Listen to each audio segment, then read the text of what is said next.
بسم الله الرحمن الرحيم. الحمد لله كفى وسلام على عباده الذين اصطفى، أما بعد فأعوذ بالله من الشيطان الرجيم.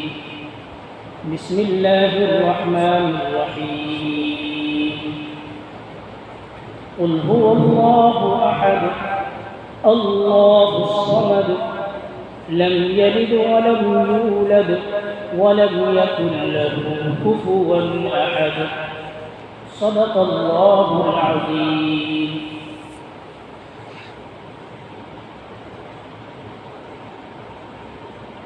میرے محترم بزرگوں اور دوستوں،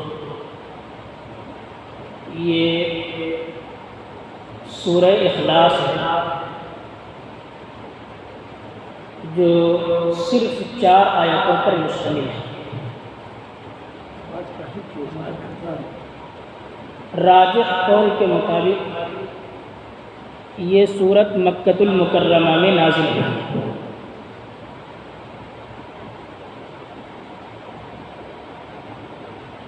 جب اللہ تعالیٰ نے نبی کریم صلی اللہ علیہ وسلم کو اس دنیا میں مبعوث فرمایا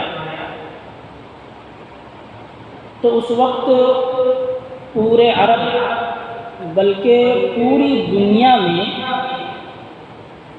بت پرستی کا رواج تھا۔ لوگ اپنے اپنے ہاتھوں سے پتھر کے، لکڑی کے، لوہے کے، پیتل کے بت بنایا کرتے تھے اور پھر ان کی پوجا کیا کرتے تھے۔ ان کو اپنا مشکل کشا، حاجت روا اور کارساز سمجھتے تھے۔ کسی بت کے بارے میں ان کا یہ خیال تھا کہ یہ ہمیں شفا دیتا ہے، کسی بت کے بارے میں وہ یہ سمجھتے تھے کہ یہ ہمیں روزی دیتا ہے، کسی بت کے بارے میں ان کا یہ گمان تھا کہ یہ ہمیں اولاد دیتا ہے۔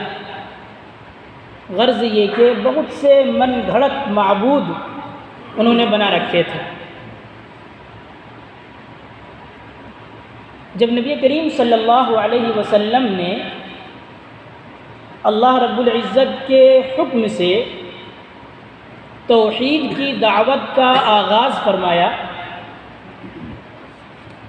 تو اس وقت لوگوں کو یہ سمجھانے کی کوشش کی کہ بھائی یہ بت جن کو تم اپنے ہاتھوں سے بناتے ہو یہ تمہاری مشکل کیسے دور کر سکتے ہیں، یہ تمہاری حاجتیں اور ضرورتیں کیسے پوری کر سکتے ہیں۔ حاجتیں تو وہ پوری کر سکتا ہے جس نے اس کائنات کو بنایا ہے، جو تمہارا بھی خالق ہے اور تمہارے باپ داداؤں کا بھی خالق ہے۔ اس کائنات کی ساری چیز اسی کی بنائی ہوئی ہے،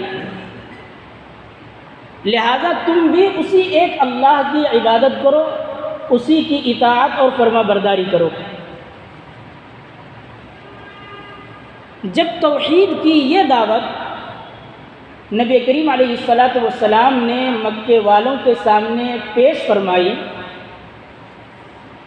تو بعض جاہل قسم کے مشرکین نے آپ علیہ السلام سے یہ سوال کیا کہ محمد، اچھا آپ یہ بتائیے کہ جس خدا کی عبادت کی آپ دعوت دے رہے ہیں تمہارا وہ خدا کس چیز سے بنا ہوا ہے؟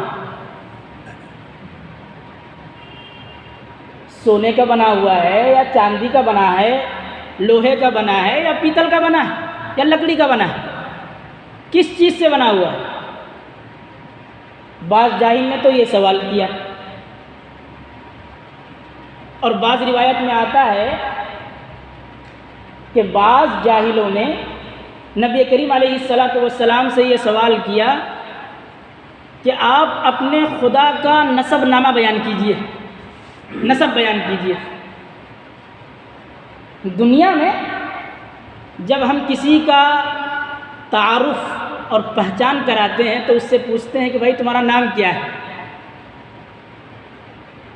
تم کون ہو، تمہارے باپ کا نام کیا ہے، تمہارے دادا کا نام کیا ہے، تو ہم اس سے نسب معلوم کرتے ہیں۔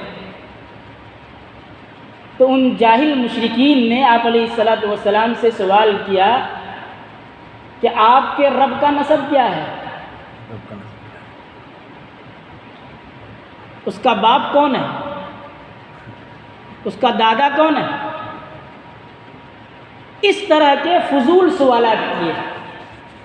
تو اللہ رب العزت نے اس موقع پر اس سورت کو نازل فرمایا، اور اس سورت کو نازل فرما کر اس میں اللہ نے اپنی صفات بیان فرمائی، اللہ نے اپنا تعارف کرایا۔ چنانچہ فرمایا قل، اے پیغمبر آپ فرما دیجئے، یعنی جو لوگ آپ سے اس طرح کے فضول سوالات کر رہے ہیں نا، ان سے آپ کہہ دیجئے هو اللہ احد، کہ وہ اللہ ایک ہے۔ کیا مطلب یہ کہ اللہ تعالی کسی مادی چیز سے مرکب اور بنے ہوئے نہیں ہیں، ان کے کوئی اجزاء اور حصے نہیں ہیں، وہ تو اپنی ذات میں اپنی صفات میں بالکل اکیلا ہے، بالکل یکتا ہے، اس کی ذات میں کوئی شریک نہیں ہے، اس کی صفات میں کوئی شریک نہیں ہے، وہ تنہا معبود ہے، وہی اس کائنات کا خالق ہے، مالک ہے، اس کائنات کا نظام چلانے میں اس کا کوئی حصے دار نہیں ہے، وہ ہمیشہ سے ہے اور ہمیشہ رہے گا۔ اس سے پہلے اس کے علاوہ کوئی اور خدا نہیں تھا، اور اس کے بعد بھی اس کے علاوہ کوئی اور خدا نہیں ہوگا۔ گویا کہ اللہ تعالی ہر لحاظ سے، ہر اعتبار سے بالکل تنہا اور اکیلا ہے۔ قل هو اللہ احد، آپ فرما دیجئے کہ وہ اللہ ایک ہے۔ پھر آگے فرمایا اللہ الصمد، عربی زبان میں صمد کہتے ہیں ایسی ذات کو جس کی طرف لوگ اپنی مشکلات میں مدد لینے کے لیے اور اپنی حاجتیں اور ضروریات پوری کرنے کے لیے رجوع کرتے ہوں، اور سب اس کے محتاج ہوں لیکن وہ کسی کا محتاج نہ ہو۔ یہ معنی ہے کس کا؟ صمد کا۔ عام طور پر اختصار کے پیش نظر اس کا ترجمہ کیا جاتا ہے بے نیاز سے، لیکن در حقیقت یہ اس کا آدھا ترجمہ ہے، اس لیے کہ اس سے صرف ایک پہلو ظاہر ہوا کہ اللہ تعالیٰ کسی کا محتاج نہیں ہے، اس میں یہ پہلو نہیں آیا کہ سب اس کے محتاج ہیں۔ حالانکہ یہاں بتلانا یہی مقصود ہے کہ تمام مخلوقات اللہ کی محتاج ہے، لیکن خود اللہ تعالیٰ کسی کا محتاج نہیں ہے۔ اسی لیے پاکستان کے ایک بہت بڑے مشہور عالم دین ہیں حضرت مولانا مفتی تقی صاحب عثمانی دامت برکاتہم، انہوں نے اس لفظ کے مفہوم کو پیش نظر رکھتے ہوئے اس آیت کا ترجمہ کیا ہے اللہ الصمد، اللہ ہی ایسا ہے کہ سب اس کے محتاج ہیں، وہ کسی کا محتاج نہیں۔ پھر آگے فرمایا لم یلد ولم یولد، اس نے کسی کو جنا نہیں ہے، لم یلد اس نے کسی کو جنا نہیں، ولم یولد اور نہ وہ کسی سے جنا گیا ہے۔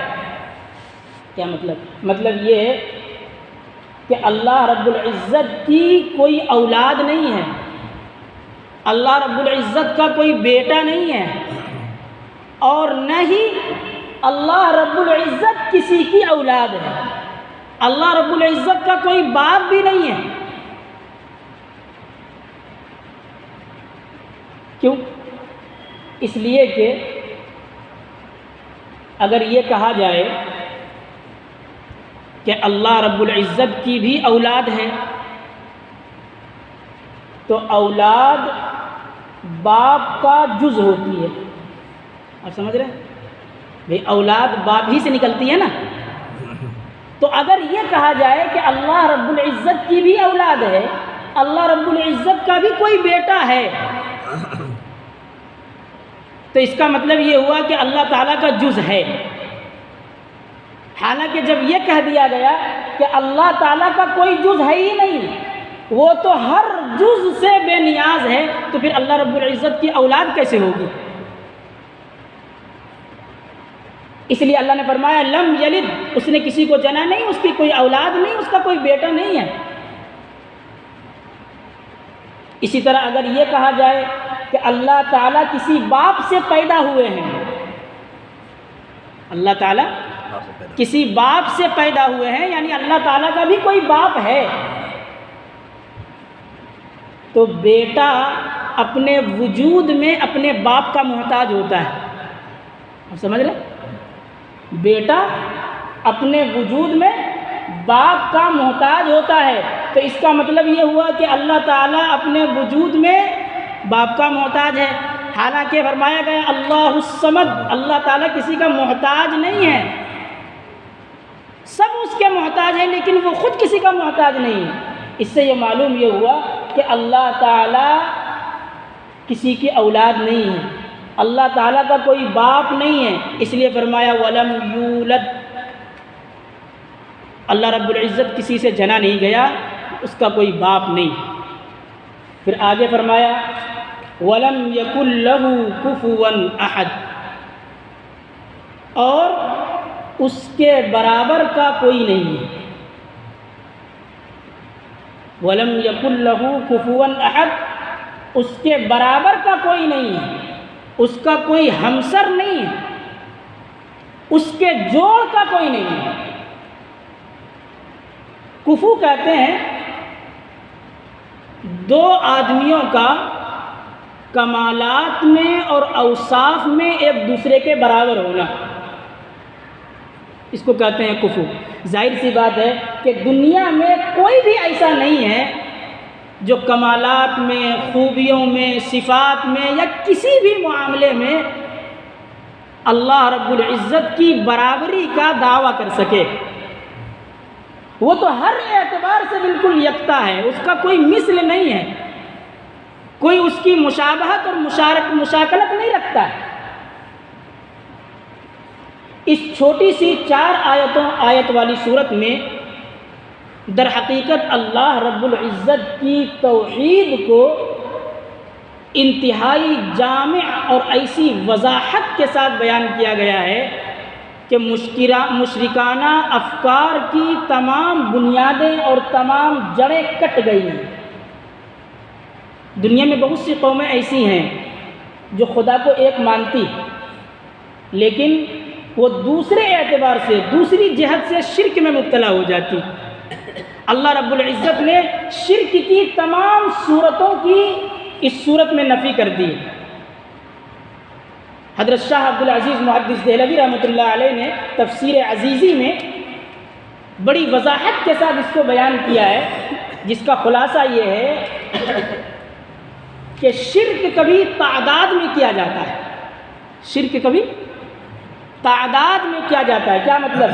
یعنی ایک کے بجائے 2، 3 یا بہت سے معبود مان لیے جائیں. جیسے ہمارے ہندو بھائیوں کے یہاں ہزاروں دیوی دیوتا ہیں، ہزاروں معبود ہیں جن کی وہ پوجا کرتے ہیں. یہ ہے تعداد میں شرک. اللہ رب العزت نے احد لفظ کہہ کر کے اس کی نفی کر دی کہ اللہ تعالیٰ تو ایک ہی ہو سکتا ہے، اس سے زیادہ نہیں ہو سکتا.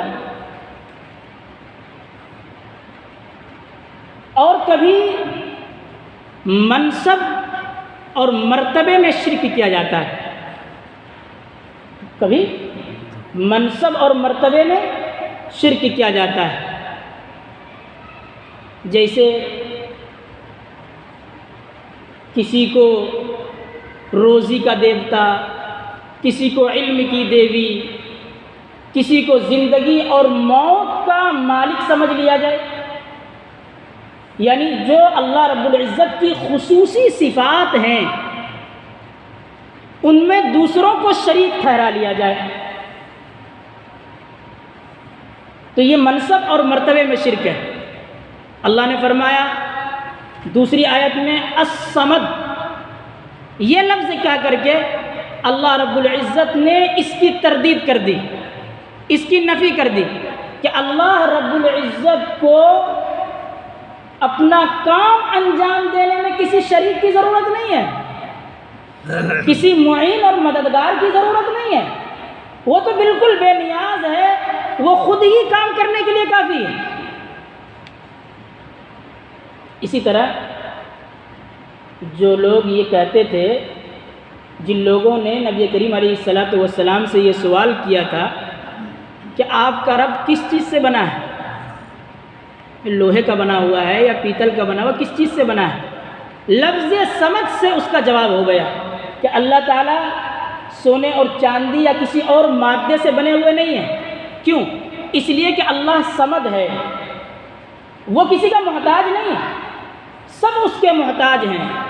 اگر بالفرض یہ کہا جائے کہ اللہ تعالیٰ سونے سے بنے ہیں یا چاندی سے بنے ہیں تو اس کا مطلب تو یہ ہوا کہ اللہ تعالیٰ سونے اور چاندی کے محتاج ہیں، حالانکہ اللہ تو صمد ہے، وہ تو کسی کا محتاج ہی نہیں ہے۔ اس سے معلوم یہ ہوا کہ اللہ تعالیٰ کی محتاج ہے، سب کو اللہ تعالیٰ کی ضرورت ہے، تو پھر سونا اور چاندی بھی اللہ کا محتاج ہے، سونا اور چاندی بھی اللہ کا محتاج ہے۔ جب تک اللہ تعالیٰ پیدا نہ کرے سونے اور چاندی کا وجود نہیں ہو سکتا۔ تو سونے اور چاندی کا وجود اللہ کی تخلیق کے بعد ہوا، اور اللہ تعالیٰ تو پہلے ہی سے موجود تھے، اللہ تعالیٰ تو پہلے ہی سے موجود ہیں، لہذا سونا ہو یا چاندی ہو یا کوئی اور مادہ ہو، اللہ تعالیٰ کسی چیز سے بنے ہوئے نہیں ہیں، وہ تو ایسی ذات ہے کہ سب اس کے محتاج ہے، وہ کسی کا محتاج نہیں ہے۔ شرک کا چوتھا سبب یہ ہے کہ بعض قومیں لوگوں کے بارے میں، شخصیتوں کے بارے میں یہ فرض کر لیتی ہیں کہ یہ ہمارے کام کر سکتے ہیں، آپ سمجھ رہے ہیں، یہ ہمارے کام آ سکتے ہیں، یہ خدا کی خدائی پر اثر انداز ہو سکتے ہیں۔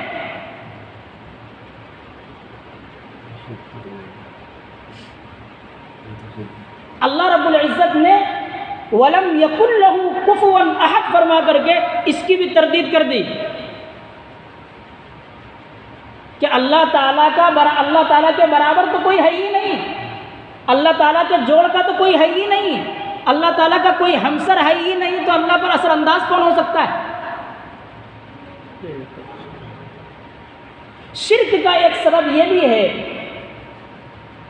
کہ اللہ رب العزت کے لیے کنبہ اور خاندان مان لیا جائے، اللہ رب العزت کے لیے کنبہ اور خاندان مان لیا جائے کہ اللہ تعالیٰ کا باپ ہے، اللہ تعالیٰ کا بیٹا ہے، اللہ تعالیٰ کی بیوی ہے، اور یہ تصور کیا جائے کہ جب یہ اللہ تعالیٰ کا رشتہ دار ہے تو خدائی میں بھی شریک ہوگا۔ جیسے نصارہ لوگ حضرت عیسیٰ علیہ السلام کو اللہ کے بیٹے کہتے تھے، تو اللہ رب العزت نے فرمایا لم یلد ولم یولد، اللہ نے کیا فرمایا؟ لم یلد ولم یولد۔ اس عقیدے کی بھی جڑ کاٹ دی کہ اس کا تو کوئی اولاد ہے، اس کے تو کوئی اولاد ہے ہی نہیں، اس کا تو کوئی بیٹا ہے ہی نہیں، اللہ کا تو کوئی باپ ہے ہی نہیں۔ غرض یہ کہ اس چھوٹی سی صورت میں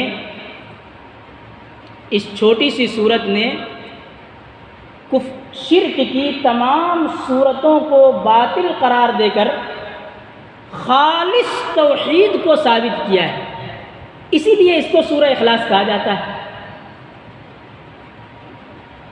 ایک صحیح حدیث کے اندر اللہ کے نبی علیہ الصلاۃ والسلام نے اس سورت کو 1/3 قرآن کے برابر قرار دیا ہے۔ یعنی اگر کوئی شخص اس ایک سورت کی تلاوت کر لے تو اس ایک سورت کے پڑھنے پر 1/3 قرآن پڑھنے کا ثواب اللہ رب العزت عطا فرماتے ہیں۔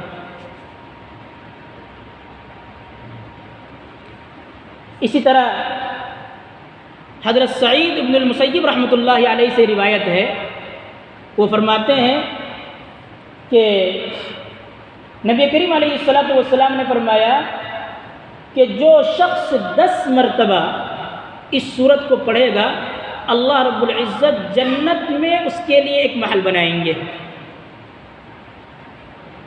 اور جو شخص 20 مرتبہ پڑھے گا اس کے لیے 2 محل بنائیں گے، اور جو شخص 30 مرتبہ پڑھے گا اس کے لیے 3 محل بنائیں گے۔ یہ سن کر حضرت عمر بن خطاب رضی اللہ عنہ نے فرمایا یا رسول اللہ کی قسم تب تو ہم جنت میں بہت سارے محل بنا لیں گے۔ تو اللہ کے نبی علیہ الصلاۃ والسلام نے فرمایا کہ اللہ تعالیٰ بڑی وسعت والا ہے، بڑا داتا ہے، یعنی یہ کہ اللہ رب العزت کے خزانے میں کوئی کمی نہیں ہے، جتنا محل تم بنانا چاہو بنا لو۔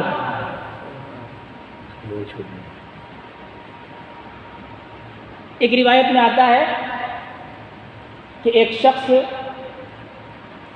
نبی کریم علیہ الصلاۃ والسلام کی خدمت میں حاضر ہوا اور عرض کیا کہ یا رسول اللہ مجھے قل هو اللہ سے بڑی محبت ہے،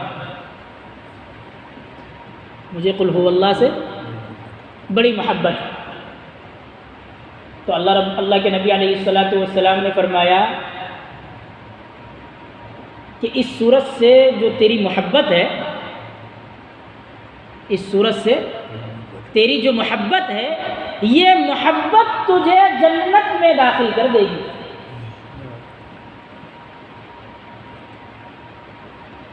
اسی طرح ایک حدیث میں اللہ کے نبی علیہ الصلاۃ والسلام نے فرمایا کہ جو شخص اس سورت کو 50 مرتبہ پڑھتا ہے اللہ رب العزت اس کے 50 سال کے گناہ معاف فرما دیتے ہیں۔ کتنی بڑی فضیلت! اللہ کے نبی نے کیا فرمایا کہ جو شخص 50 مرتبہ اس سورت کو پڑھے گا اللہ رب العزت اس کے 50 سال کے گناہ معاف کر دیں گے۔ ہمیں تو یہی نہیں پتا کہ ہم 50 سال زندہ رہیں گے بھی یا نہیں۔ کتنا آسان فارمولہ ہے، کتنا آسان نسخہ ہے نیکی کمانے کے لیے، کتنا آسان طریقہ اللہ رب العزت اللہ کے نبی علیہ الصلاۃ والسلام نے ہمیں اور آپ کو بتلایا ہے کہ 50 مرتبہ پڑھ لیجیے 50 سال کے گناہ معاف ہو جائیں گے۔ غرض یہ کہ اس سورت کے بے شمار فضائل احادیث میں آئے ہیں۔ اللہ رب العزت ہم سب کو عقیدہ توحید پر